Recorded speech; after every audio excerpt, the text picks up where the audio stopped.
Commodore J. Tariela, sinagot ang sinabi ni Senator Alan Cayetano na humingi ng sorry sa China dahil sa gawa nitong umano'y pangiinsulto.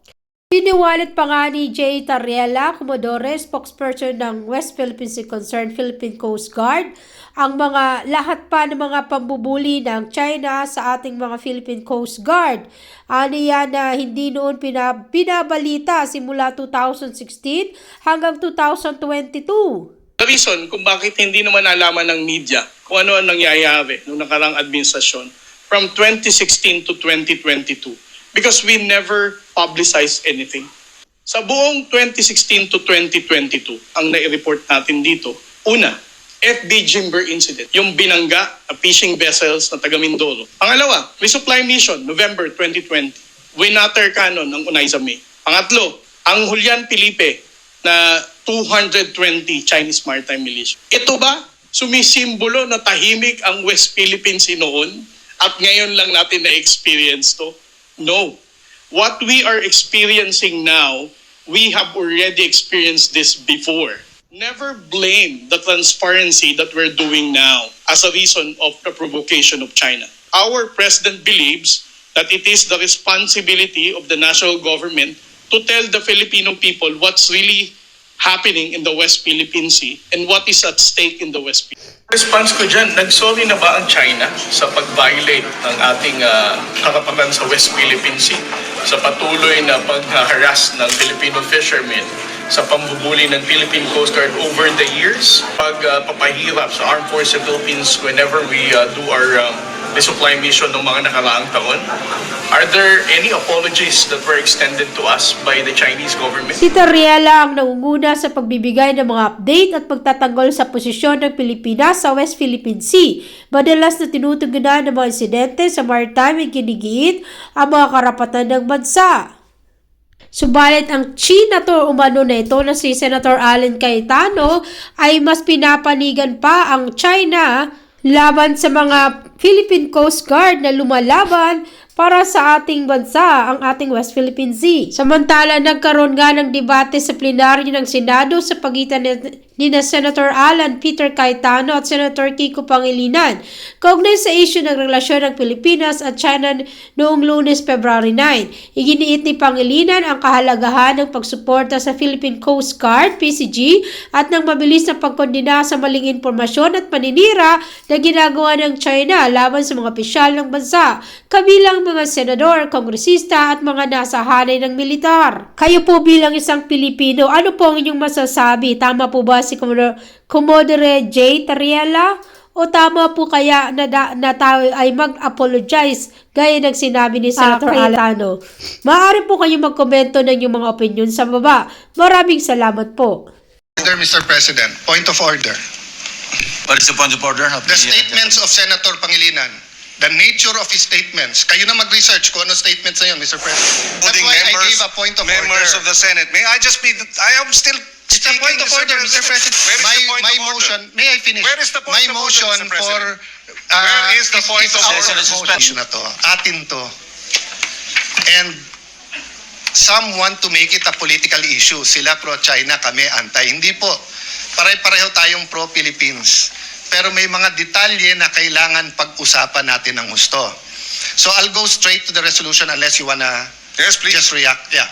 To the resolution, Mr. President, is it correct that ang pinagmulan nito ay yung presentation ni Commodore Tariela na may depiction in caricature or whatever the right name is of President Xi sa presentation niya? Ito ba yung pinagmulan nito?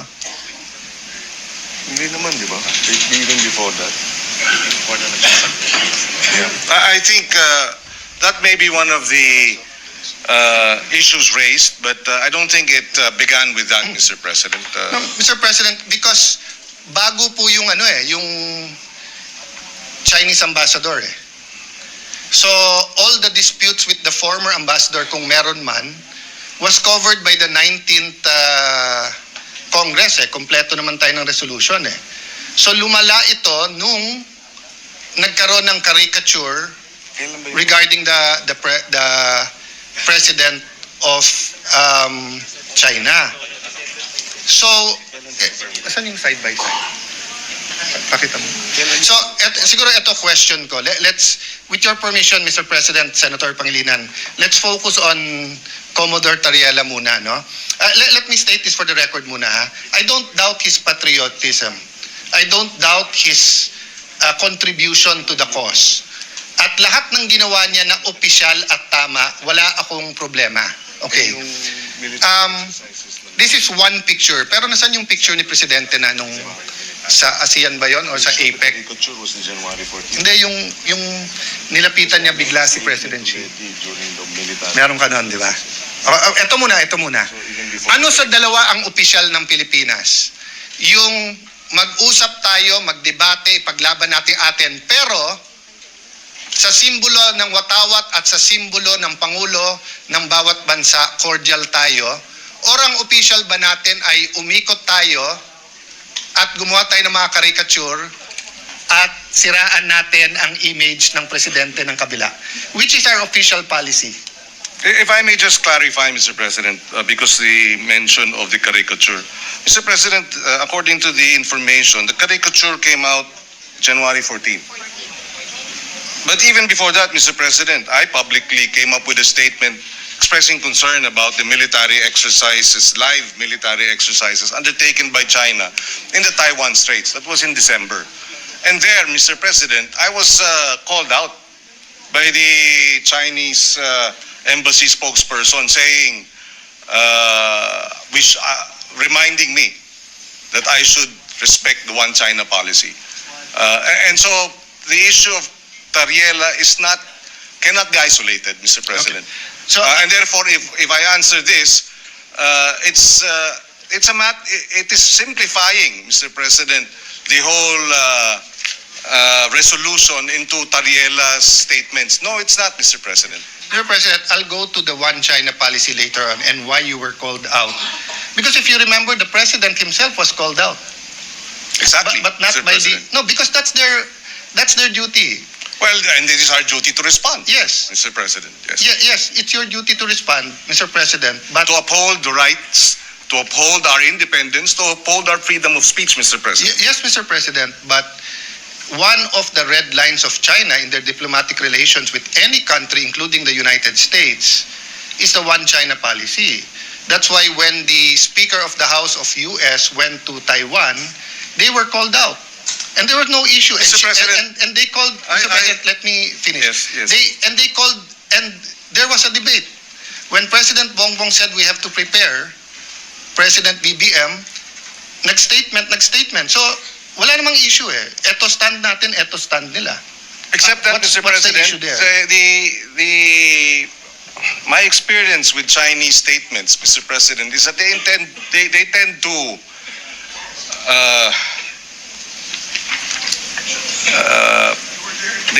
to be inaccurate, or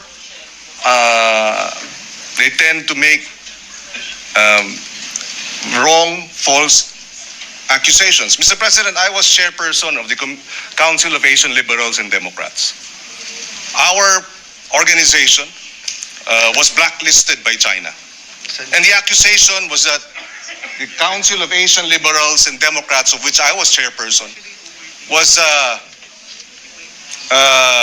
supporting Taiwanese independence, which was a lie, Mr. President. So I have had experience with Chinese public statements that are false because it serves their interests to promote their One China policy. We respect their One China policy.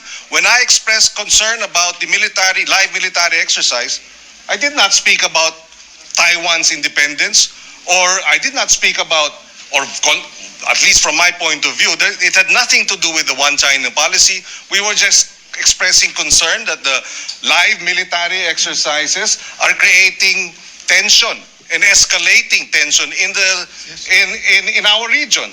There was no mention of One China policy, and then they come in and then remind me. No, Mr. President. That is a standard reminder because they consider Taiwan and the waters in between to be part of China. So, put it another way, Mr. President. Sa kainitan ng secession movement ng Mindanao, kung may statement ang isang opisyal ng China dahil nagpadala tayo ng military sa Marawi, hindi ba ang diplomats natin sa Beijing sasabihin din sa kanila, huwag kayong makialam?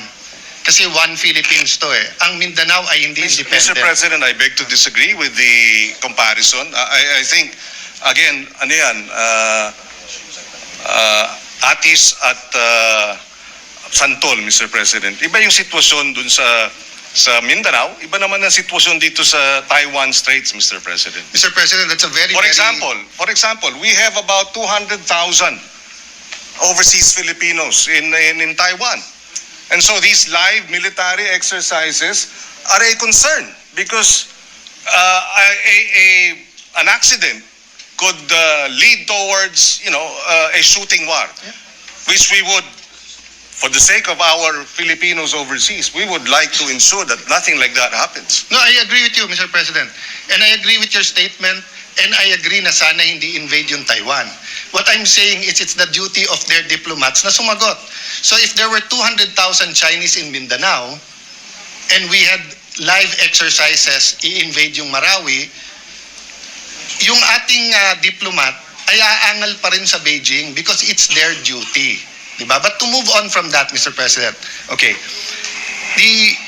going back to Commodore Tariela, sa resolution nyo po kasi nakalagay dito in their performance of the official duties. So, tinanong ng ambassador ng China sa DFA, official ba yan? Which is tama and normal. So, if in Beijing, yung isang general doon ay maglabas ng caricature ni BBM, ipare-recall natin yung ambassador natin doon pag hindi siya nagtanong, nag-protest na bakit, at pag hindi sinabing official ba yon. Kasi yung Pangulo natin takes effort and time for good relations despite the dispute. Tapos yung general, naka-uniforme pa siya, on official time, will show this caricature. So my point, Mr. President, is naghahalo-halo kasi itong resolution na to kung ano tama at mali. Let's assume, I will not grant because hindi ko alam yung statements niyo, Mr. President. I have to admit that, okay? Pero naghahalo din yung statement si Tariela. We cannot pass this resolution saying that Commodore Tariela is correct because he's wrong. If he just simply stated, I love the Philippines, I will fight for our territory, I'll fight for our sovereignty rights, I will do my duty, but sorry, dahil uminit ulo ko, nilabas ko to, pero hindi official yan. Tapos tayo. We beg to disagree, Mr. President, that Mr. Commodore Tariela is mistaken. So- He would not have put this resolution and authored it if we felt Mr. So Tariela. that's what I want to elicit. So the authors of this resolution is saying, pwede. So kung ang official ng presidente is to have certain decorum sa presidente ng China, pwede yung isang general hindi sumunod. Ang sa kanya, bastusin natin yung Pangulo Mr. ng isang President, bansa. that is his interpretation. No. Bastos yun. No, that is your interpretation. No. So if I ask them Well, now... Mr. President, we beg to disagree. Can you show the slide? Mr. President, we beg Mr. to disagree. President, The Department of National Mr. President, Defense tignan niyo naman po. has issued a statement condemning China's remarks, Mr. No, President. we're not talking about... Mr. President, if you look at the DFA, it was also telling Tariela, but not directly. It says, It was saying, follow the decorum, Mr. President. Mr. President, kung ganyan ang stand natin, then my staff now can show a meme of you. Mr. President, Mr. President, dito ba sa... Let me ask that question. Mr. President, I am not from China. Why will they put a meme? Why will your staff put No, a it's meme not about towards China. It's about decorum. You're comparing apples Mr. and President, oranges, Mr. no. President. You are simplifying Session what is is a suspended for 1 minute. complicated na international. Kiko, and to you, I think we were just making a point. I will speak after him. No, Mr. President, I have made my point. Just for the record also, the resolution does not make mention of the caricature, so I'm not sure where Yes. where the point of the caricature is being Mr. President. pointed out. I will go there after this point, Mr. President. No? Sir President, Rule 93, acts and language which offend a senator or any public institution shall be deemed parliamentary. From kindergarten, Mr. President, we are taught certain rules. How to address the teacher, how to respect your neighbor, paano i-address yung matatanda, di ba? Ganon din po sa international affairs. You do not mess with their flag and you do not mess with their symbol of authority, their king, sultan, prime minister, or president. That's why in this slide, Mr. President, it is very clear, yung official natin is, despite any dispute, si President Zelensky at President Putin if you put them on the same room, magkakamayan yan. So that's why the question kay Commodore Tariela is, officially sanctioned ba yan? Which tama na tanungin ng Chinese ambassador, bakit? If a general in China makes a caricature of President Bongbong, dapat i-protest ng ating ambassador. At dapat tanungin, official ba yan? Because we cannot look underhanded pagdating po sa international community. Hindi pwede ang Pangulo makikipag-usap na eto walang personalan and then yung general mo, personal. So, I'm sorry I reacted because anyone who sees the caricature is not a flattering caricature. If I do that caricature to any world leader, kahit dito, di ba? The majority leader is smiling. The majority leader and I had a bad, we've known each other since 98. We've never argued with raising our voice. But umabot. I didn't even remember what I said. We apologized to each other. Bakit? Mali. Pero tama yung pinaglalaban mo, bro. Tama pinaglalaban ko. Mali yung paraan paano natin pinaglaban. So wala akong problema sa pinaglalaban ni Commodore Tariela. Pero hindi naman tayo fraternity dito sa Pilipinas na mali na nga brad mo, pero dahil bugbugan sa ibang bansa, sasabihin mo tama brad mo. Mali. I don't propose a resolution, but the guy should apologize and just say na, tama pinaglalaban ko, pero mali na ginawa kong ganyan. Now, if he wants to do that, he resigns his commission. He can go around, he can join the media, he can be a blogger, he can be a professor, he can be like Ronald Llamas and call himself a influencer or a political analyst, di ba? But when you're in uniform, the other countries will ask you, official ba yan? That's standard, Mr. President. Kaya tayo nagkakaproblema. Mr. President, wala namang problemang magtanong sila. Pero itong mga bitiw na salita nila sa kanilang Facebook official pages ay hindi katanggap-tanggap. Number one. Number two, kahit sa China, Mr. President, kinakarikature ang ating Pangulo ng state-controlled, China state-controlled media. Na alam natin, walang lumalabas dyan na hindi aprobado ng Communist Party. So merong China, Xinhua News, andito si BBM, may caricature, andito rin. So maliwanag, Mr. President, na they too, through their official channels, Sir President. come up with caricatures, Mr. President. Sir President, yun po, with all due respect, Senator Pangilinan, and dapat ina-advisean ng DFA ng tama, hindi po mangga sa mangga o atis sa atis yan. Communist countries, including Vietnam, Cuba, North Korea, pag news outlet nila, although alam natin in reality, may say sila, just like PTB4, in reality, hindi dapat, but in reality, kahit sinong administrasyon ay may say sa PTV4, it's not considered track 1. Hindi siya track 1. So kung hindi ka track 1, pwede ka mag-caricature. Media yun eh. Kahit na alam ng Communist Party. So if our diplomat ask, is that official? Sasagutin ka, that's our news. Hindi kami. Which is Mr. President, and therefore okay lang. No, it's not okay lang. Well, It's not okay lang, Mr. President. Why It is the when we defend when our officials caricature, it's not okay. But when their state-controlled news caricatures, it's okay. No, Mr. President. There is an Yun naman pala eh. international... So what's the issue? No, Mr. President, there's an international order in foreign relations. And when these countries that control state media do it, it is accepted that it is not track 1. But when democratic countries have generals who do that, it destroys the order.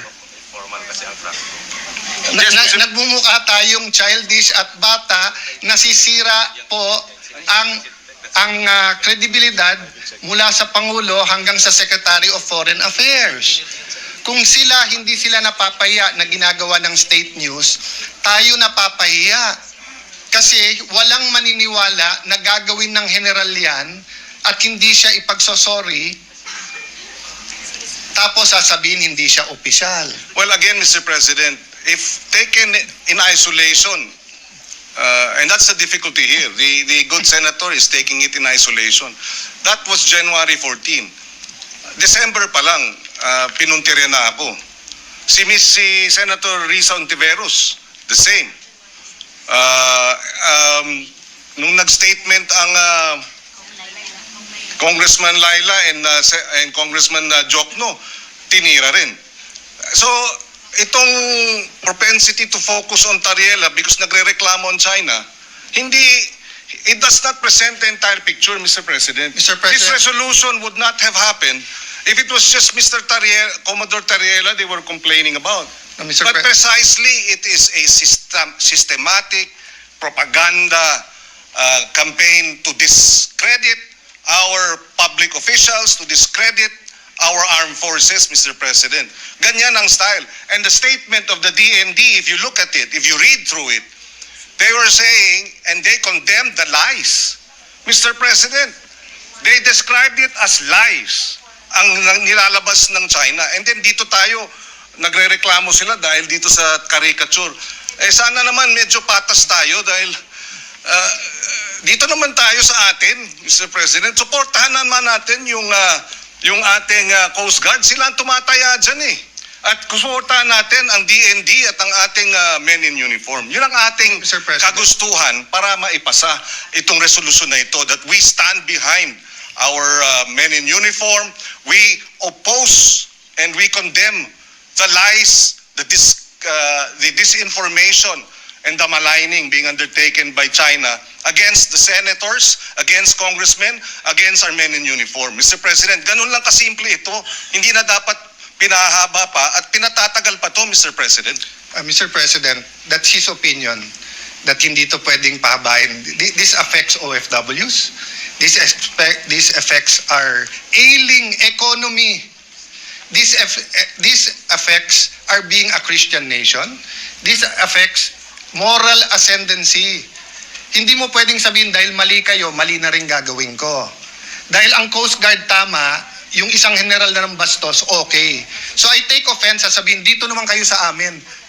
Protektahan nyo naman Coast Guard. Kailan namin hindi protektahan ng Coast Guard, Mr. President? We are for the Coast Guard, Mr. President. But if one of their generals went over the line and did something that is wrong, childish, undiplomatic, reckless, unprofessional, it's also our duty. Did we file a resolution here to ask someone to correct him? Hindi po. Kasi hindi na namin kailangan ng rest back ng Senado. Pag kami nakakapag-debate sa Russian ambassador, American ambassador, hindi namin kailangan rest back ng Senate. Especially kung tama kami. But what we're asking sa resolution to is rest back ng buong Senado. Which I'll go to the other point because hindi tayo magkasundo dyan. So tingin nyo tama, bahala kayo. Because may mga anak kayo, may mga apo, tayong lahat. Dadating tayo dyan. Pwede mo ba sabihin sa anak mo, anak, pag mali sila, gumawa ka na rin ng mali. Anak, okay lang mangbastos kasi mas bastos sila eh. Anak, okay lang magbully kasi mas bully sila. Ako, hindi ko sasabihin yon. Ako, sasabihin ko, At hindi yun ang sinasabi. hindi, yun ang sinasabi mo, Mr. President, and I'm No, not yet Mr. finished. President, of Kasi course you said, tama We si beg to Tariela. disagree, Mr. Mr. President, I'm not yet finished, no? Well, we beg to So, disagree. Mr. President, this is the question. The resolution question statement. Sabi dito, whereas, in response to the public statements of the Embassy of the People's Republic of China, etc., etc., walang naka-attach ko anong statements nila. So, paano tayo magdidebate dito? That's why mahaba to eh. Mga pang-3 araw to, inisa-isa ko yung statements. Pinapakuha ko sa staff. Nagsumulala ako kay Tariela because tinitingnan ko statements ni Senator Risa. I think that's within her rights. She's been consistent with some of her, I may agree or disagree, but yun ang statement niya. I've been looking at the statement of the gentleman from Pampanga. You're a senator, you're a patriot. But yung kay Tariela, nakita ko kaagad eh. Tama yung iba niyang mga statements, pero mali yung ginawa niya na ganyan ang gagawin mo. Kasi pag ginawa kay President Bongbong yon, regardless kung opposition ako o administrasyon, pagtatanggol ko siya. Dahil mali eh. Ang mali is mali. Hindi pwedeng mali sila, mali na rin tayo, tama sila, tama tayo. May tama tayo niyan. So Mr. President, this is the question. How will we discuss and vote on this? Kung wala naman dito yung statements na kuni-question natin. So will the gentleman attach these questions and furnish the members of this chamber? I don't think we ever passed a resolution. Mr. This is just 30 seconds, tapos na ako. On this point, we've never passed a resolution condemning anything without specifying what we're condemning. So, pwede bang sabihin, hindi ko gusto yung sinabi ni Senator Marcoleta sa CA. Hindi po, I saw the statement of Senator Lacson, I saw the other statements. Specify nila kung ano sinabi niya. Nakita ko statement ni Senator Marcoleta, clarify niya. At least malinaw. Eto parang carte blanche na lang. Lahat ng sabihin ng Chinese ambassador, mali. Paano kung sinabi niya, good morning? Paano kung sinabi niya, ni hao? Good morning. Kinokondemn natin yon. Bawal na mag-good morning sa Pilipinas? Oh, you might say it's obvious na hindi yun ang kinokondemn. There's no such thing as obvious. The records of the Senate will bear this resolution and the discussions in this August hall. But anyone can add and subtract if it's general. So which statements are we talking about so that we in the minority, in the opposition, can be able to debate? That's why I started out today by simply saying, pagdating sa South China Sea, sa West Philippine Sea, nagkakaisa tayo, magkakasama tayo. Atin ito, ipaglaban natin to. Pero pagdating sa bastusan, out kami dyan. Kasi yung tama is tama, mali is mali. So ang question po ngayon, what will we do, gentleman from the esteemed senator, gentleman from Pampanga and the author, will you supply us or will we annex or add whereases so that we will see ano ba tong statements na to? Mr. President, I think the whereases are clear. Just a little bit of research on the part of the researchers will confirm what we are referring to. We don't need to annex all of them, Mr. President. For example, in response to the public statements of the Embassy of the People's Republic of China that opposed and criticized these positions and questioned the propriety of Philippine officials expressing such views in the performance. So it's specified, the nature of the statements. So a little bit of research, malalaman mo na which statements were these because this Point refers of to... order, Mr. President. Point of order. What is the point of order? The statements of Senator Pangilinan, the nature of his statements. Kayo na mag-research kung ano statements na yun, Mr. President. Sabi niya, pwede daw yun eh. Mr. President, I-research na lang daw I'm natin. not yet done. No, that's why I Philippine gave you- officials, Mr. President, including that's why I members, gave a point of members order. of the Senate. May I just be... I am still It's a point speaking, of order, Mr. President. A point of order precedes your precedence. Mr. President, Mr. President, maybe ask the minority floor leader to state the point of order. Which Yeah. part of the rules was Sige, Mr. President. which part of the rules was Wala. violated? I'm making a point, Mr. President, that you Okay. cannot make a motion and then say, i-research mo na lang yung laman. Sabi kasi niya, pwede mo daw ipasa to, tapos nandyan naman yung nature. Ano ngang statement? Mr. President, So in the this is same a manner, debate. Mr. President, I Where admit, is the point my of order? motion, may I finish? Where is the point my of order, motion Mr. President? for... Where is the point of our order? Session is motion. suspended. Senate President Pro Temp and to the gentleman from Pampanga, I was going to say, I'm out of order in my move, in moving for a point of order because you cannot have a point of order without stating Why? why.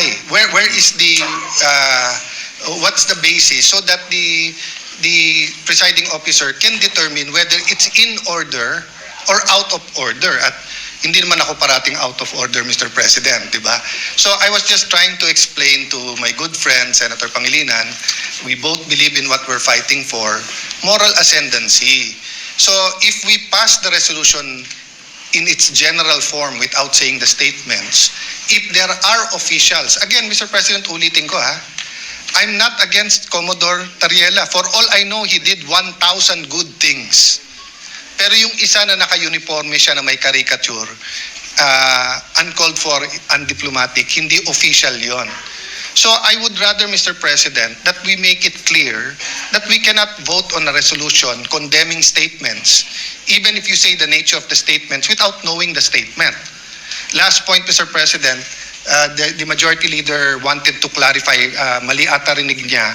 Ang sabi ko, in the 19th Congress, kaya unanimous yung mga resolution, kasi klaro kung ano kinokondem eh. Yung water cannon, yung claims about territory, etc. And then yung reply ng Chinese embassy was, how do I put it? Kung baga, parang patas, Mr. President, na ano. Pero dito kasi, Mr. President, simple lang po, no? Kung si President Bongbong kinarikature ng general ng China, pababalikin ko talaga yung ambassador natin pag hindi siya umangal. And pag sinabi nilang official yon, magbabago relationship natin. Pag sinabing unofficial, ibang usapan. So I understand the gentleman from Pampanga. He's talking about the statements of Senator Risa himself and the Chinese embassy. Mr. President, we're preparing for LEDAC tomorrow. We're preparing for the Blue Ribbon Report. I will support Senator Pangilinan's agricultural EDCOM style of agriculture. So we cannot take judicial notice, Mr. President. Even in the court, the gentleman from Pampanga said take judicial notice. What that means in court is that hindi mo nasusundin yung... Yes. Point of order. I did not say judicial notice, Mr. President. I don't know where that came I from. stand corrected, Mr. President. But he said obvious dahil sa nature. Hindi pwedeng ang obvious, Mr. President, because the resolution in its four corners should contain what we are condemning. No? If it's not there, it will be a bad precedent. So may I appeal to the gentleman from Pampanga. Sa lagyan natin nung kung ano yung statements. You don't have to put all. We will accede, Mr. President. I will now read a number of statements from the official website and account of the Chinese embassy. Wait, hold on, Your Honors. If you will be reading it into the records, are you going to put it as an amendment? No, If Mr. you President, are- just for the information of the because instead of attaching it, Mr. President, we will just place it on record so that that will suffice in terms of being able to For provide reference. All for right, reference, Mr. all right, President. let's do it that Mr. way. President, just for comfortability, I'd rather it be an annex or an amendment. Kasi pag binasa lang dito, Mr. President, mahirap eh. Kailangan pagka binunot natin sa bills. Mr. President, it's an appeal. I'm not saying I'm totally correct, but if you look at future resolutions, we want to be able to get the resolution and be able to judge it in its four corners. Mr. Hindi yung President. bubuksan mo pa yung record. So if we're condemning something, so for example, Mr. President, babalik ta rin ko ha, I'm congratulating the Chinese ambassador. Baka naman i-congratulate ko siya na something na laban. Kahit ilagay ko doon, for his magnanimity. There are different interpretations of magnanimity, Mr. President. So I can shorten my interpolation so we can go to the amendments. But Yes, I was thinking of that. Why don't we terminate the period of interpellation and go into the period of amendments and therefore place that on record or an annex or something to that effect?